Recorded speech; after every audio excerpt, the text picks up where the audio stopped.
Salut les amis et bienvenue dans cette nouvelle vidéo de Gojanda.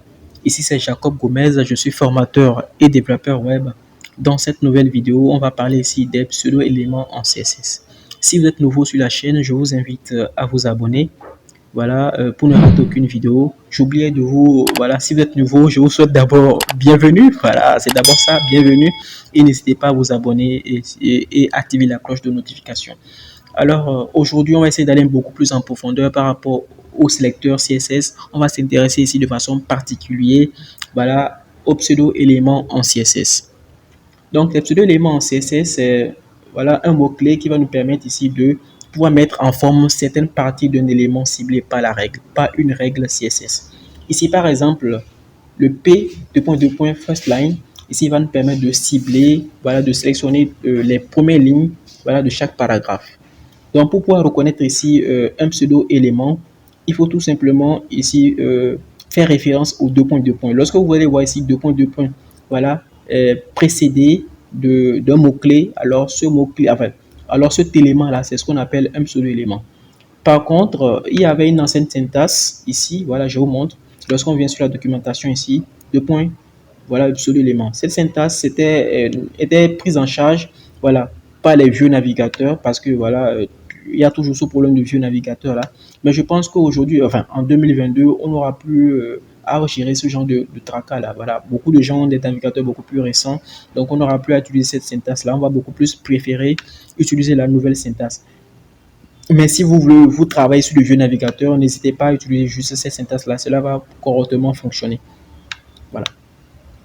Donc ici, les pseudo-éléments, voilà, il y en a plusieurs. Ici, on a le after qui permet de rajouter du contenu à la fin d'un élément. Le before qui permet de rajouter du contenu au début d'un élément. Le first letter qui permet ici de cibler la première lettre d'un élément, d'un test. Le first line ici qui permet de cibler la première ligne d'un test. Ici, sélection qui permet ici de, voilà, de modifier, de sélectionner tout simplement l'élément. Par exemple, quand je fais ceci, par défaut, la couleur c'est bleu, le test c'est en blanc. Donc, avec le deux points sélection, on pourra changer ce comportement-là. Donc, ici, sans transition, on va s'intéresser ici à la propriété first letter. Donc, ici, le first letter, comme je le disais, c'est une propriété, c'est un pseudo-élément qui va nous permettre de pouvoir cibler la première lettre d'un test ou bien d'un paragraphe. Donc, il suffit tout simplement, comme c'est fait sur la documentation là, de mettre ici un paragraphe, deux points, first letter, et de lui appliquer le style qu'on veut. Maintenant, par rapport au style, il faut vraiment faire attention. Ce sont les propriétés là qui sont autorisées. Mais je pense déjà qu'avec les propriétés traditionnelles qu'on a l'habitude d'utiliser, cela ne devrait pas poser vraiment problème. Mais c'est toujours important de savoir que voilà, cette propriété là, deux points first letter, c'est pas toutes les propriétés CSS qui sont utilisées. Un peu comme les flexbox, les trucs là, c'est pas vraiment utilisé, c'est pas vraiment supporté. Donc, on va ici passer à la pratique. On va ici j'ai un dossier pseudo-élément, j'ai un fichier index.html, un fichier style.css. Voilà, pour l'instant c'est vide, je vais créer ici la base. Voilà, je vais mettre ici démo. Voilà, démo. Et ici, je vais rajouter mon CSS. Voilà, link CSS. Et ici, je vais créer, voilà, une div que je vais nommer ici démo. Bon, je laisse la div. Je vais tout simplement créer mes paragraphes. Je mettrai ici mon paragraphe 1. Donc, je vais dupliquer ceci un certain nombre de fois. Je mettrai ici paragraphe 2, paragraphe 3, ainsi de suite, 4 et puis 5. Voilà, 5 paragraphes. Maintenant, moi, je voudrais voilà, sélectionner le premier. Voilà, je voudrais sélectionner la première lettre de mon paragraphe. Il suffit tout simplement de mettre P, deux points, first letter, et de lui appliquer le style qu'on veut. Nous, on voudrait que le premier élément soit, par exemple, du rouge. On voudrait que le graissage, font weight, ici, soit de bold. Voilà, on voudrait ici que la taille de l'élément, font-size, soit par exemple de 80 pixels, voilà, pour que l'élément soit beaucoup plus voilà, mis en avant. Donc ici, je vais lancer Live Server, voilà, je lance Live Server, et vous allez remarquer ici que tous nos éléments, tous nos premiers éléments ici, le M a été mis en rouge, voilà, c'est le style qui a été appliqué. Donc voilà, c'est simple, hein, voilà, pseudo-élément, lorsque vous mettez ici sur un test, ou bien sur un test, voilà, P, par exemple, ici, P, deux points, first letter, l'élément, voilà, et vous appliquez le style, cela va fonctionner. Cela va vous retourner la première lettre, voilà, de vos tests. Maintenant, il faut faire attention, le first letter n'est pas utilisé, ne fonctionne pas sur les éléments en ligne, c'est seulement sur les éléments bloc. Donc, c'est vraiment une remarque, voilà, un NB qu'il faut noter. Donc, après ça, on va ici nous intéresser ici à first line. First line ici va nous permettre ici de pouvoir cibler dans un test la première ligne. Donc ici, on va rajouter, par exemple, pour ceci, on va rajouter ici un BR. On va rajouter ici du lorem.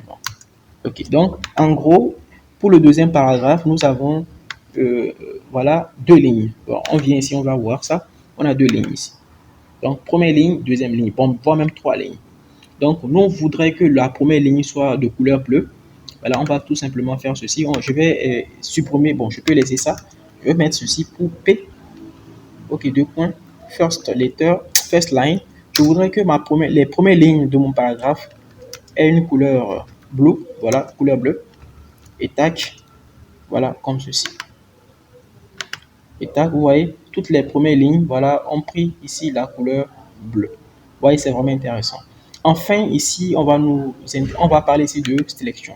Comme je le disais tout à l'heure, quand j'ai passé le curseur sur notre élément, par défaut, on avait ce comportement-là. On peut changer cela avec deux points sélection.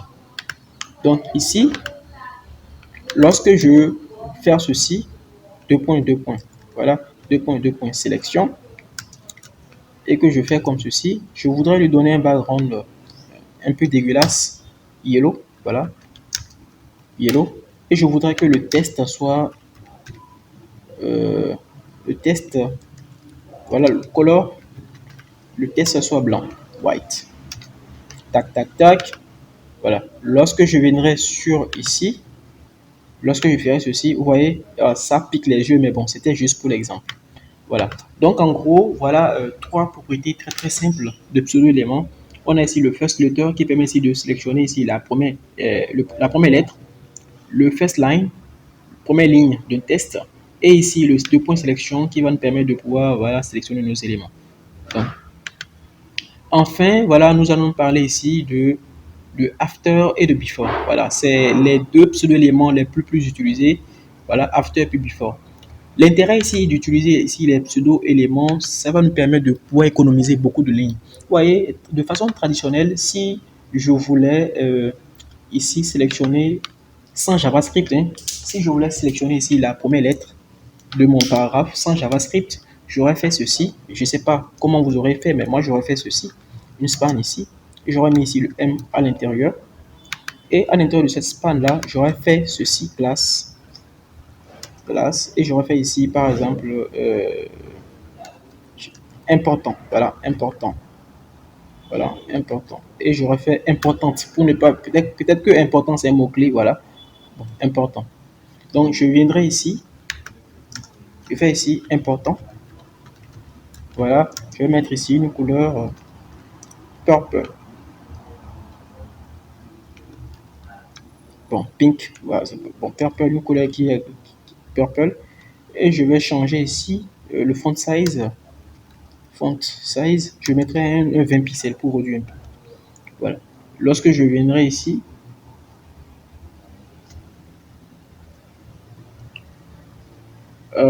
OK, je n'ai pas appliqué ici. Voilà. Je retire ce qui est là. Voilà. Vous allez remarquer que ici, vous voyez, ça a été mis. Bon, je rajoute un peu, je rajoute 80. Vous voyez, voilà. C'est ce que j'aurais fait avec du CSS classique. Vous voyez que cela pollue un peu le code HTML. On est obligé de faire des manigances et tout. C'est pas vraiment tip top. Donc, avec les pseudo-éléments, on pourra vraiment réduire pas mal de petits trucs comme ça. On aura un code beaucoup plus propre, beaucoup plus limpide.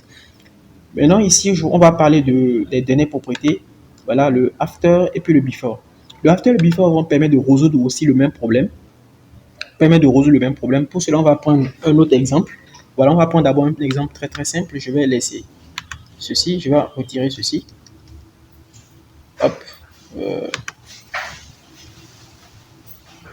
hop.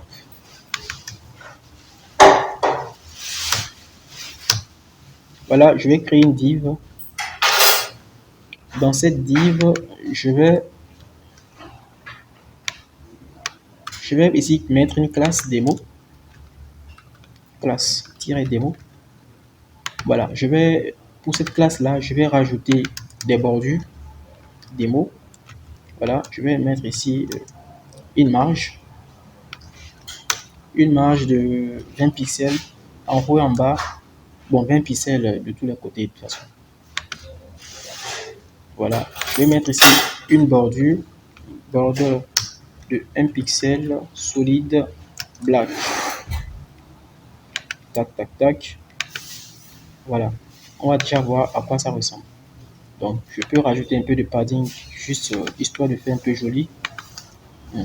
Padding de 20 pixels. Donc ici, on va expérimenter le before et puis le after. Comme je le disais, le before ici, ça permet de rajouter du contenu au début d'un élément et le after permet de rajouter du contenu à la fin d'un élément. Donc ici, on va rajouter ici du contenu, voilà, au début de notre élément démo. Je vais mettre ici 2 points before. Au début de notre élément, voilà, lorsque nous faisons ici démo, point démo, 2 points before, il y a ici un attribut, voilà, un élément ici, voilà, je dirais un élément content qu'on peut utiliser. On peut rajouter ici tout ce qu'on veut, voilà, du test, de l'orem, ipsum, voilà, ipsum, voilà, on peut rajouter ce qu'on veut. Automatiquement, l'élément sera rajouté au début ici, voyez. Et lorsqu'on fait comme ceci, démo, 2 points after, on va utiliser ici la propriété content, voilà. On pourra rajouter ici par exemple une image. Ici j'ai une image au niveau de mon répertoire, donc je vais rajouter ici l'image header.png.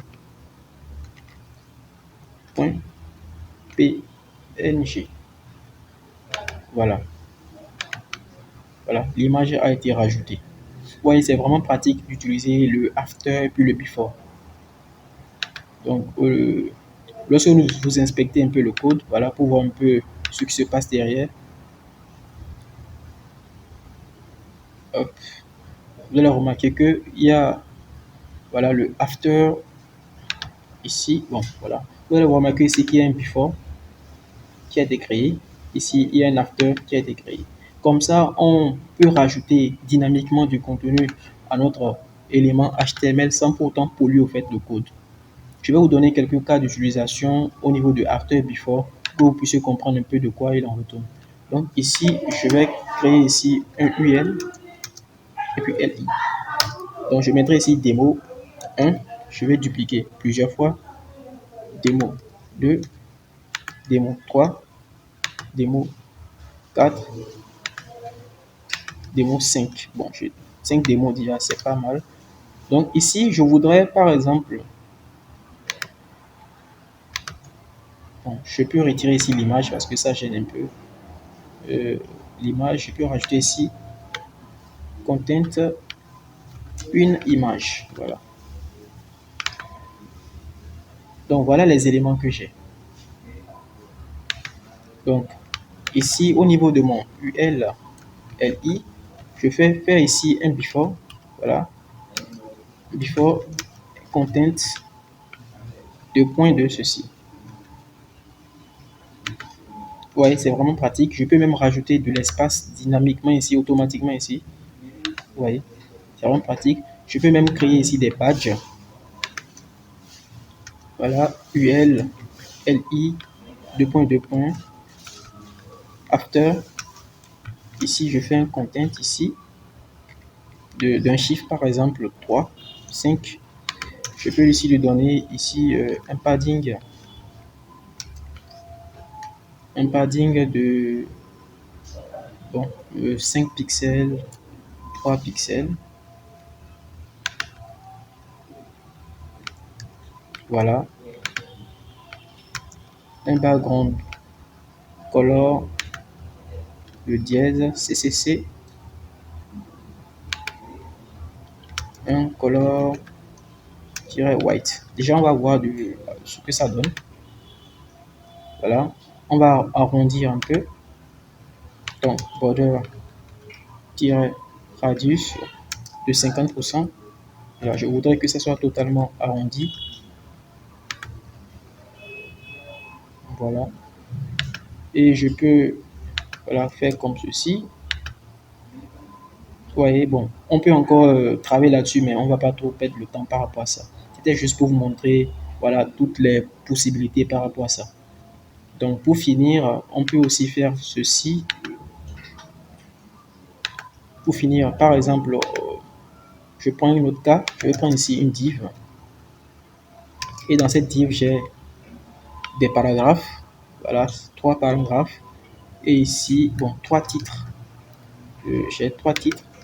Bon, j'ai un titre ici, un H1, par exemple. Mon titre. Et ici, j'ai un paragraphe en bas. Souvent, souvent au niveau des titres, par exemple, on voudrait souligner ici le titre. Donc, ce qu'on aurait fait en CSS classique, on aurait ici créé une span, voilà, comme ceci, vide, et styliser ici la span, voilà. Bon, je mettrai ici titre. Donc ici, pour mon titre,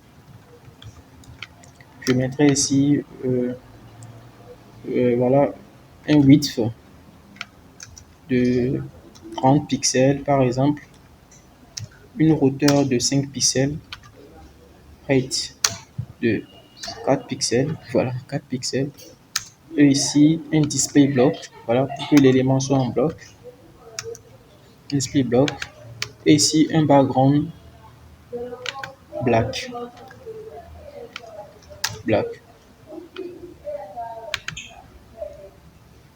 Voilà.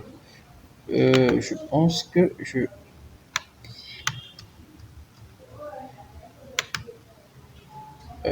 ouais, il faut rajouter le display block.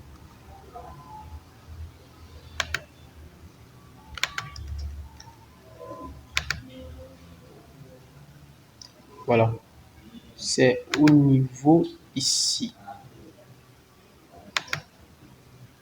Bon, bref, voilà, on aurait pu.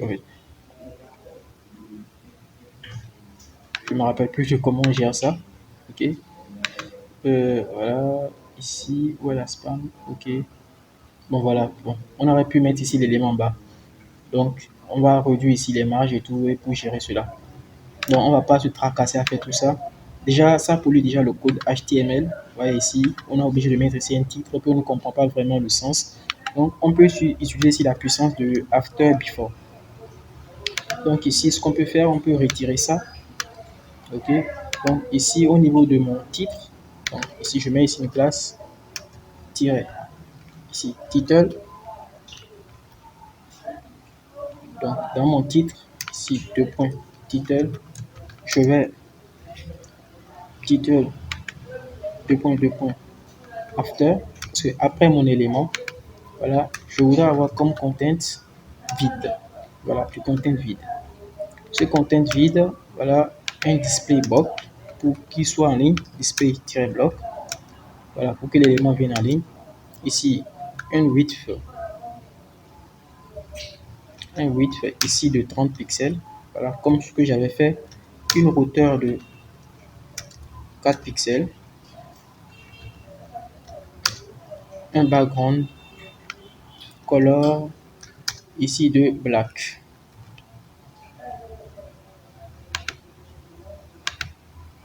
Ouais, déjà, c'est déjà pas mal comme ceci, alors qu'avec du CSS pur, enfin, on aurait pollué le code HTML et créé pas mal de soucis.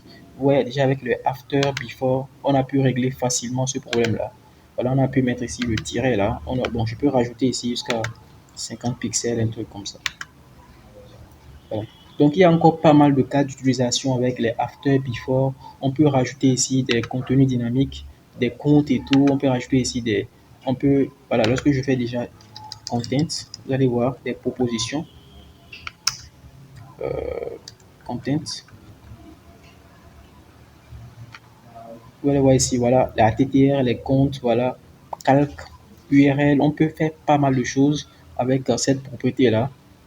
Donc, voilà, au fur et à mesure, vous allez pouvoir découvrir cela par vous-même. Donc, déjà, ici, je vous ai donné pas mal d'exemples.